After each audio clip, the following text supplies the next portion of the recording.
അച്ഛൻ അല്ലെങ്കിൽ അപ്പൂപ്പൻ, ഇവരുടെ കല്ലറകളുടെ വാസ്തു പോലും ആ വീട്ടിന്റെ ഏതെങ്കിലും ഒരു മെമ്പേഴ്സിനെ അലട്ടിക്കൊണ്ടിരിക്കും. പിന്നെയല്ലേ വീട്. ഒരു വാസ്തു യോഗ്യമായ വീട്ടിൽ താമസിക്കുന്നവർക്ക് മറ്റൊരു വ്യക്തിയോട് പറഞ്ഞ് കരിയാൻ പാകത്തിനുള്ള പ്രശ്നം വരില്ല എന്നുള്ളതാണ് എൻ്റെ ഒരു ഉറപ്പ്. പ്രതിവിധി ഉണ്ടായിക്കൊണ്ടിരിക്കപ്പെടും. അതായത് ഒരേ വാസ്തുള്ള 2 വീടുകൾ ഉണ്ടാകും. ആ 2 വീടുകളിലും താമസിക്കുന്നവരുടെ ജീവിത ഫലങ്ങൾ വ്യത്യസ്തമായിരിക്കാം. അത് എന്തുകൊണ്ടാണെന്നുള്ളൊരു സംശയം കാണുന്നുണ്ട്. എന്തുകൊണ്ടായിരിക്കാം അങ്ങനെ ഒരു ഇത്? ഹായ്, നമസ്കാരം. വാസ്തുപരമായി മറ്റൊരു വീഡിയോയിലോട്ടേക്ക് എല്ലാവർക്കും സ്വാഗതം. സാധാരണക്കാർക്ക് അറിയേണ്ട ഒരുപാട് സംശയങ്ങൾക്കും ഒരുപാട് തെറ്റിദ്ധാരണകൾക്കുമുള്ള ഉത്തരവുമായി ആസ്ട്രൽ തങ്കച്ചൻ സാർ നമ്മോടൊപ്പം ഉണ്ട്. സാർ നമസ്കാരം. നമസ്കാരം സാർ, വാസ്തുവിൽ നമുക്ക് ഒരുപാട് സംശയങ്ങൾ ഉണ്ടായിട്ടുണ്ട്. അതുപോലുള്ളൊരു സംശയമാണ് ഇപ്പം നമ്മളിപ്പോൾ ചുറ്റും കണ്ടുവരുന്നത്. ഇപ്പോൾ വാസ്തു നോക്കി ഒരുപാട് വീടുകൾ പണിയുന്നുണ്ട്. അതിൽ ഒരേ വാസ്തുള്ള 2 വീടുകൾ ഉണ്ടാകും. ആ 2 വീടുകളിലും താമസിക്കുന്നവരുടെ ജീവിത ഫലങ്ങൾ വ്യത്യസ്തമായിരിക്കാം. അത് എന്തുകൊണ്ടാണെന്നുള്ളൊരു സംശയം കാണുന്നുണ്ട്. എന്തുകൊണ്ടായിരിക്കാം അങ്ങനെ ഒരു ഇത്? ഒരേ രീതിയിലുള്ള 2 വീടുകൾ, പക്ഷെ 2 വ്യത്യസ്തമായ ജീവിതം. അതല്ലേ ചോദ്യം? അതെ. ഇത് കൂടുതലും സംഭവിക്കുക ഫ്ലാറ്റിലാണ്. അച്ചിട്ടതുപോലെ വരുന്നത് ഫ്ലാറ്റിലാണ്. ഒരേപോലെ ഫ്ലാറ്റിൽ ഒരിക്കലും വാസ്തു പൂർണ്ണമാവുന്നില്ല. ഞാൻ എപ്പോഴും പറയാറുണ്ട്. കാരണം ഭൂമി സാന്നിധ്യം വളരെ കുറവാണ്. അതെ. ഫ്ലാറ്റിൽ നമുക്ക് വളരെ പരിമിതമായിട്ട് മാത്രമേ, ഫ്ലാറ്റ് ഒരിക്കലും വാസ്തുവിനെ ഞാൻ സപ്പോർട്ട് ചെയ്യുന്നില്ല കേട്ടോ.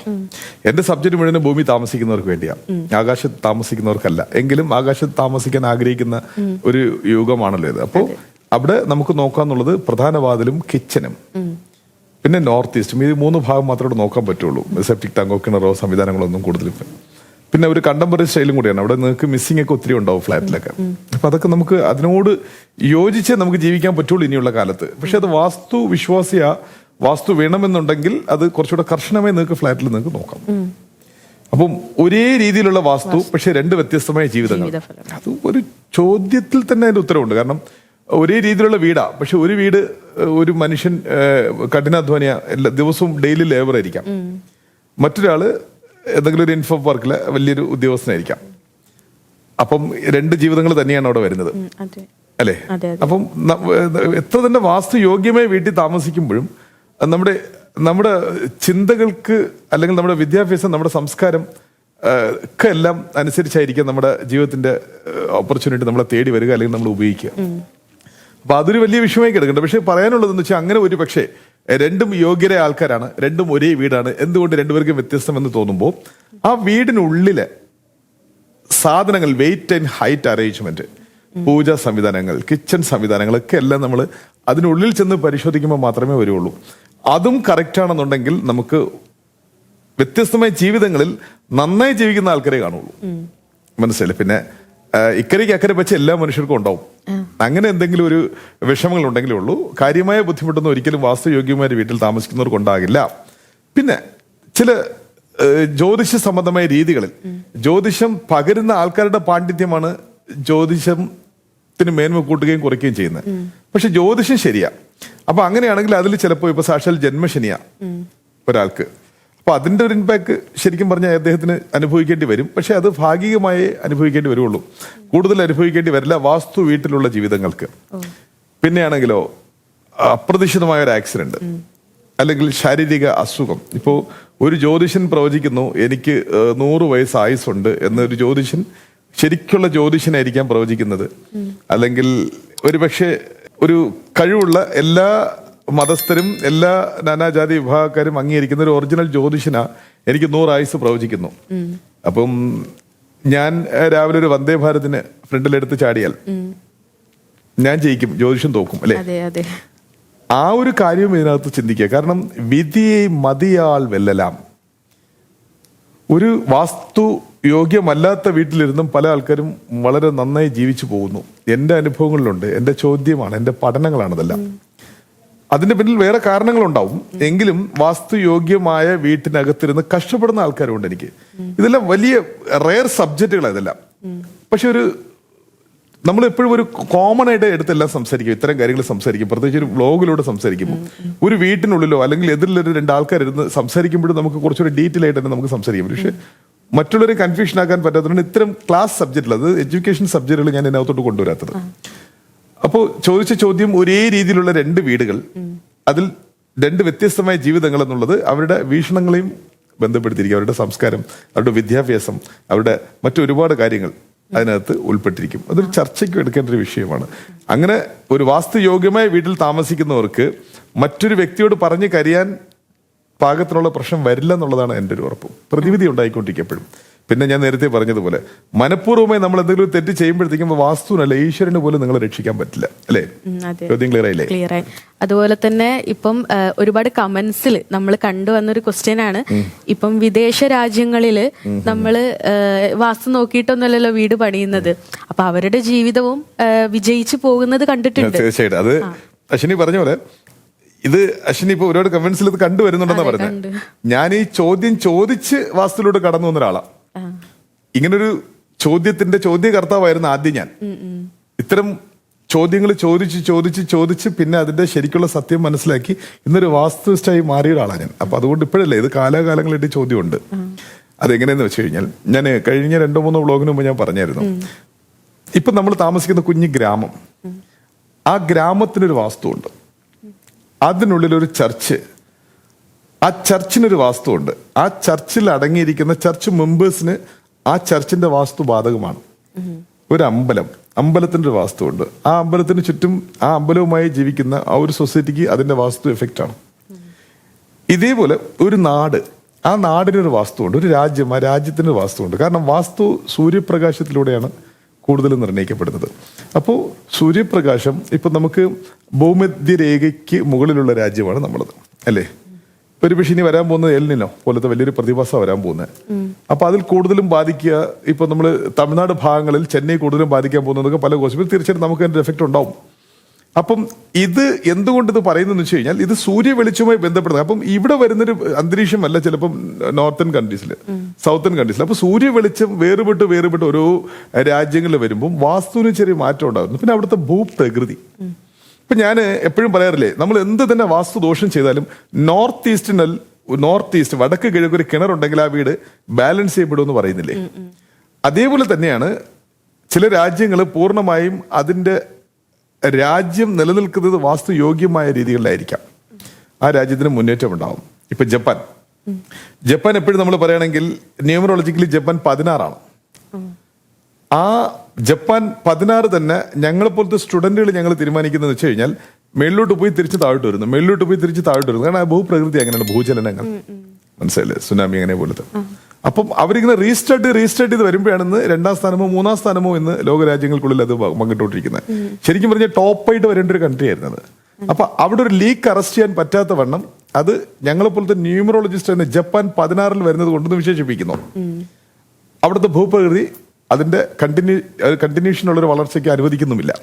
ഇതേപോലെ ഓരോ രാജ്യങ്ങളും അവരുടെ സംസ്കാരവും ഒക്കെ എല്ലാം അതിനകത്തുണ്ടെങ്കിൽ പോലും ഇന്ത്യയിൽ കൂടുതൽ വാസ്തു നോക്കണം എന്നുള്ളത് ഇന്ത്യ ഓപ്പോസിറ്റ് വാസ്തുവാണ്. കാരണം വടക്കിഴക്ക് ഹിമാലയങ്ങളാൽ ഉയരവും തെക്ക് പടിഞ്ഞാറ് കന്നി കടലാൽ താഴ്വാരവുമാണ്.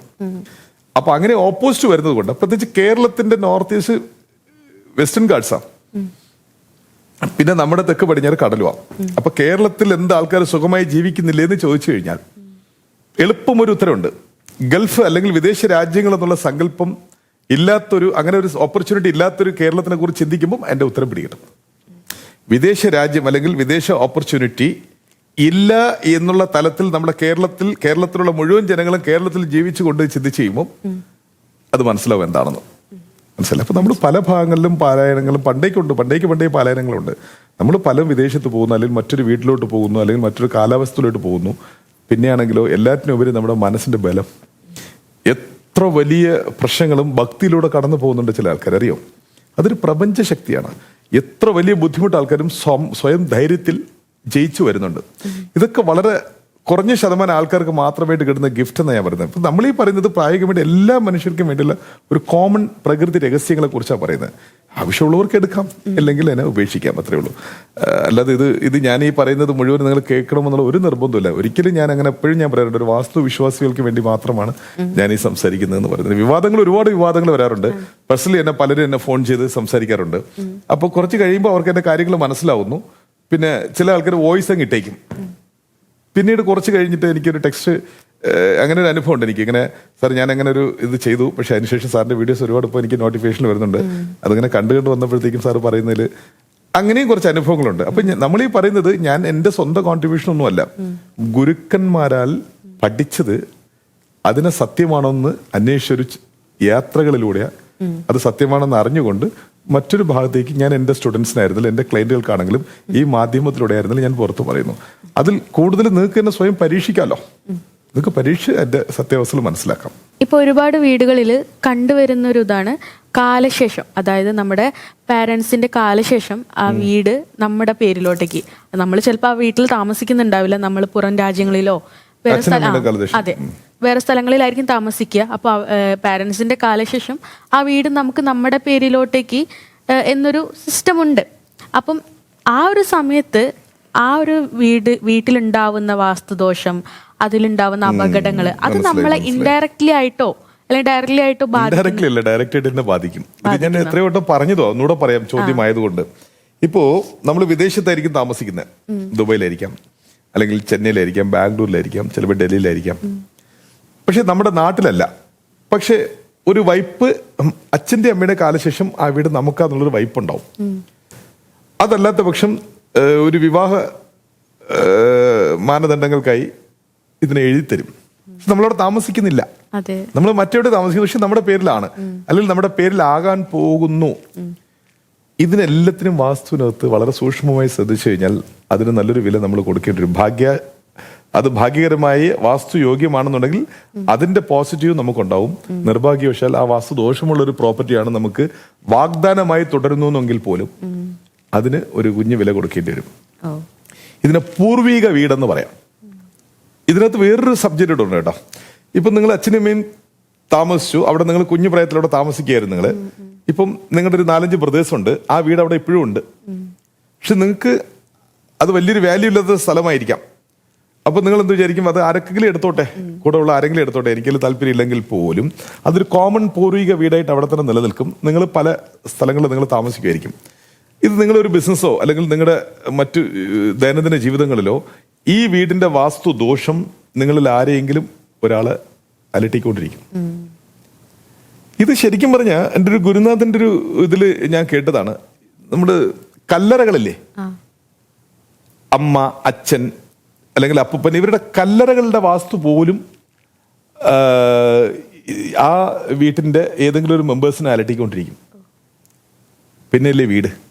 അപ്പോൾ വീടിന്റെ വാസ്തുദോഷം അതിന്റെ അവകാശികളെയോ അതല്ലെങ്കിൽ പർട്ടിക്കുലർ ആർക്കെങ്കിലും തെരഞ്ഞെടുത്തു ഇയാൾ കാണുന്നുള്ളത് എഴുത്തുകുത്തിലൂടെ മാറിക്കഴിഞ്ഞാലും ആ വീടിന്റെ വാസ്തുദോഷവും ഇയാളുമായി കണക്ട് ആയിരിക്കും. വളരെ പരസ്യമായ ഒരു കണക്ഷൻ ആയിരിക്കും. പക്ഷെ ഇദ്ദേഹത്തിന് പറ്റുന്ന ഫെയിലിയേഴ്സ് ഇതിലൂടെയും കൂടെ ആണ് എന്നുള്ളത് തിരിച്ചറിയാതെ അയാളുടെ ജീവിതമാണ്. ആ കാലം അനുഭവിക്കാനുള്ള കാലം. പിന്നെ അതിനുശേഷം ഇപ്പൊ ഞാൻ തന്നെ അങ്ങനെ ഒരുപാട് കേസുകൾ എനിക്കുണ്ട്. ഞാൻ ഇത് അവർക്ക് അറിയില്ലല്ലോ. ഞാൻ പോകുന്ന വീട്ടില് ഇങ്ങനെ അന്വേഷിച്ച് നിങ്ങൾക്ക് വേറെ എവിടെയെങ്കിലും ഗ്രാമപ്രദേശത്ത് വീടുകളുണ്ടോ, അല്ലെങ്കിൽ നിങ്ങളുടെ പേരിൽ ഏതെങ്കിലും വീട് പുതുതായിട്ട് നിങ്ങൾ വാങ്ങിച്ചിട്ടുണ്ടോ, വാക്കാൽ എന്തെങ്കിലും അഗ്രിമെന്റ് ഉണ്ടോ, ഇതൊക്കെ ഞാൻ ചോദിക്കും. അങ്ങനെ കിട്ടുന്ന ചില സംവിധാനങ്ങൾ എൻ്റെ ഒരു വർക്ക് എക്സ്പീരിയൻസ് ആക്കി വെച്ചിട്ടുണ്ട് ഞാൻ. ശരിക്കും അതായിരുന്നു കാരണം. എൻ്റെ വളരെ ക്ലോസ് ആയിട്ടുള്ള എപ്പോഴും എന്നോടൊപ്പം സഞ്ചരിക്കുന്ന എൻ്റെ ഒരു സുഹൃത്ത്, അദ്ദേഹത്തിന്റെ വീട് കൊല്ലത്താണ്, പക്ഷെ താമസിക്കുന്നത് ട്രിവാൻഡ്രത്താണ്. അപ്പൊ കൊല്ലത്ത് പിതാവ് മരണപ്പെട്ടു. പിന്നെ ആ വീട്ടിലോട്ട് അധികം ആരും പോകാറില്ല. പെട്ടെന്ന് എന്നുമായിട്ട് സംസാരിക്കുമ്പോൾ എനിക്ക് ആ വീടൊന്ന് ചെക്ക് ചെയ്യണമെന്ന് പറഞ്ഞ് എന്നെ അങ്ങോട്ട് കൊണ്ടുപോയി. സാക്ഷാൽ കന്നിമൂലയിലായിരുന്നു ആ വീടിന്റെ കിണറ്. പിന്നെ ആ വീടിന്റെ ഗേറ്റ് വടക്ക് വായുവ്യത്തിലായിരുന്നു. പിന്നെ അതുമായി അനുഭവപ്പെടുന്ന സെപ്റ്റി ടാങ്ക് ആഗ്നേയത്തിലായിരുന്നു. പക്ഷെ ഒരുപാട് വില കൊടുത്തു അദ്ദേഹത്തിന്റെ പിതാവ് ഈ വാസ്തുദോഷങ്ങൾക്ക്. നിർഭാഗ്യവശാൽ മരണപ്പെട്ടു. പിന്നെ ഒരു സാഹചര്യത്തിൽ ഞാൻ അവിടെ എത്തുകയും ഇതൊക്കെ കാരണമാണെന്ന് പറഞ്ഞ് ആ വാസ്തുദോഷം കൂടുതലായിട്ട് അവിടെ നിന്ന് ഔട്ട്സൈഡിലുള്ള വാസ്തുദോഷങ്ങളൊക്കെ അത് മാറ്റി ഒരു നല്ലൊരു മൂവ്മെന്റ് എളുപ്പം അദ്ദേഹത്തിന് വന്നു തുടങ്ങി. ഇതുപോലത്തെ 1000 എക്സ്പീരിയൻസ് എൻ്റെ, 1000 ആയിരക്കണക്ക് വീട് നോക്കുന്നത്. അപ്പം ഒട്ടനവധി എക്സ്പീരിയൻസ് എനിക്ക് ഇതിൽ വളരെ സ്പെഷ്യലായിട്ട് പഠിക്കാൻ പാകത്തിന് ഞാനത് ചേർത്ത് വെച്ചിട്ടുണ്ട്. എപ്പോഴും വാസ്തുവിലൂടെ കിട്ടുന്ന രഹസ്യങ്ങളാണ്. പക്ഷേ ഇതിനായി അന്വേഷിക്കുന്ന ഒരു ജീവിതമാണല്ലോ എൻ്റെ ജീവിതം. അങ്ങനെ ചേർത്തെടുത്ത കുറച്ച് പരമസത്യങ്ങളായതല്ല. അപ്പോൾ പൂർവിക വീടും നമ്മളുമായി ഒരുപാട് ബന്ധമുണ്ട്. ഓക്കെ. അത് വാസ്തുവിന്റെ ഒരു മുഖ്യധാരയായിട്ട് തന്നെ നിങ്ങൾ എടുക്കണം. വീഡിയോയുടെ അവസാനിപ്പിക്കുകയാണ്. സാറ് പറഞ്ഞ പല സംശയങ്ങൾക്കുള്ള ഉത്തരവും നിങ്ങൾക്ക് മനസ്സിലായെന്ന് കരുതുന്നു. ഇതുപോലെ ഇൻഫോർമേറ്റീവ് ആയിട്ടുള്ള ഒരുപാട് വീഡിയോസിനായി ചാനൽ സബ്സ്ക്രൈബ് ചെയ്ത് കാണുക. നന്ദി.